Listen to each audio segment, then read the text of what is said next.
Welcome back, friends. We just emerged from the caves in the national parks, and next up is Nashville and Memphis. Stick around and we'll give you a little tour.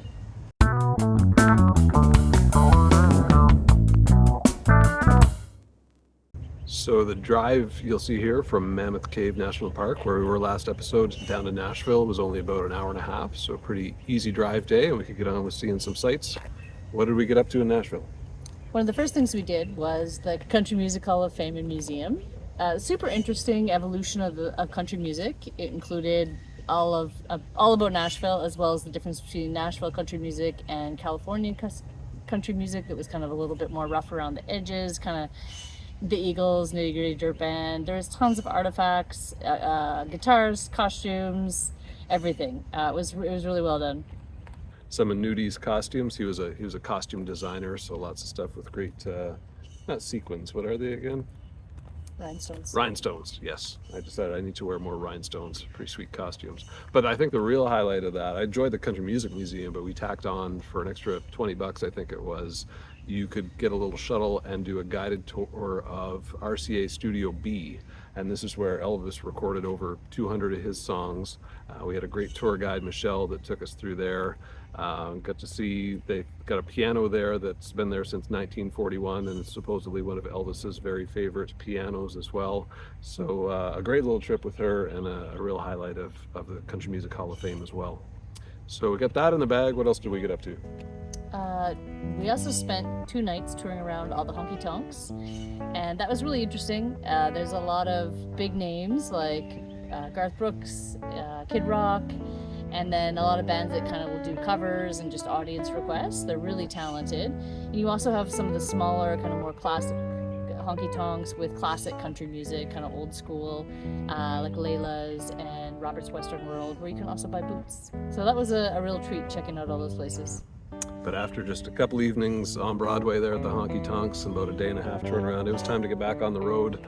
So this was a little over 3 hours. This drive got us from Nashville on down to Memphis. So 2 cities, 2 music cities in a row. We rolled into Memphis. One of the first things we did was what?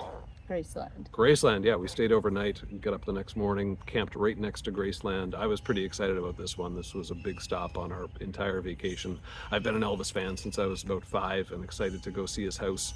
So we started that off in the morning. We spent about an hour and a half, 2 hours in his house. You got pretty good access. You got to see the kitchen, you got to see downstairs in his fancy TV room where he had, this one reminded me of our neighbor Jake, who's got a really nice home theater, but Elvis actually had 3 TVs in his basement, a pretty nice paint scheme as well. So Jake, you might have to up your game. We get to see that. We get to see the jungle room upstairs. I didn't realize he'd recorded his last couple albums there. They brought in the RCA mobile recording studio and parked it out back and recorded a couple albums, as well as his stables. He had a whole building built just for playing racquetball, because he happened to like racquetball. He's like, I'm going to build a $500,000 racquetball court. So that was a couple hours, but that was just the half of it, because then we headed back across the street to this big exhibit space. And what all did we see there?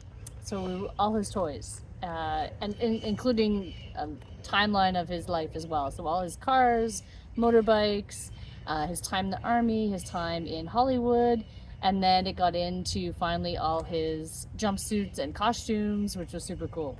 I was getting impatient at that point. Like, we'd spent a lot of hours and I've seen a lot of great stuff, but I really wanted to see the jumpsuits. That for me is sort of my image in my mind of Elvis is the white jumpsuits. And they teased you a bit. They took you through this maze of like, here's where they decided, hey, maybe you should do jumpsuits, and here's how they designed them, and some sketches and things like that. I was like, come on, just show me the jumpsuits. And then you walk in to this final room of just dozens and dozens of backlit jumpsuits, 3 stories high. And it was just amazing. And I just hung out there for a good while. That was an incredible display to kind of a grand finale of it. So I thought that was really cool.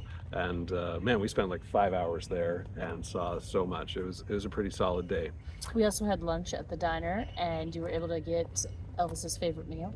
Peanut butter and banana sandwich. Yeah, that was pretty sweet. I was pretty happy, as you can see.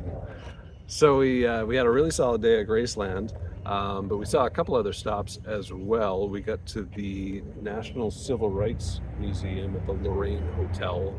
That was a pretty cool one. Yeah, that was actually the spot where Martin Luther King was shot.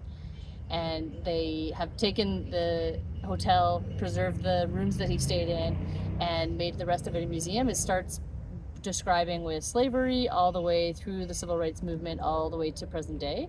Really well done, super good museum, super informative. Yeah, that was a great stop. We spent longer there than we expected to. We were there a good few hours.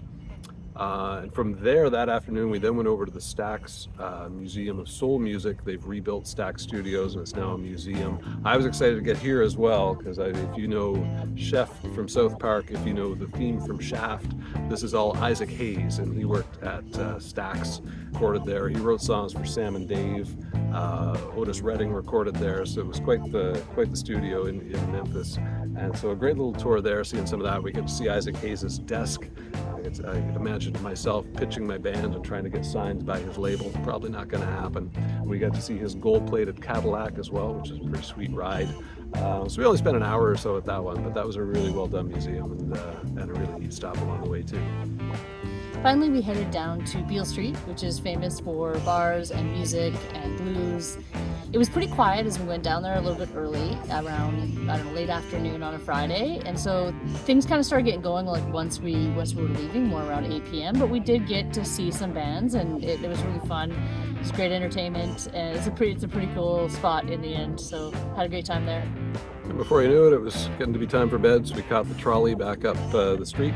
That final night, we stayed at the Bass Pro Shops at the Pyramid, just underneath the freeway. Had an okay night's sleep there for free, and got on the road again. And where were we off to for the next episode?